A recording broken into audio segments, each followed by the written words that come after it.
The shadow international trade secretary said that calls for a second referendum would undermine the UK government's Brexit position. Mr. Gardiner said to do what people like Vince Cable have suggested and say that we should, therefore, have another vote is actually to give an indication to the European Union that they should then give us the worst possible deal so that people would then vote to stay in. I don't think any government should undermine its negotiating position. GETTYCHANNEL for New SMR. Gardiner said holding a second Brexit referendum would drive the EU to give Britain a bad deal. Speaking to BBC World at 1, the Labour MP said he accepted the results of the referendum despite not agreeing with the outcome and would help deliver Brexit. He continued, last year I voted to remain and, if there were another vote, I would vote the same way again. But I'm a Democrat and respect the will of the British people.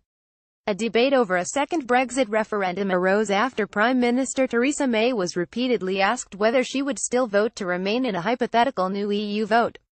Responding to Ian Blackford, the SNP's leader in Westminster, Mrs May said, "Let's be clear, there is no second referendum.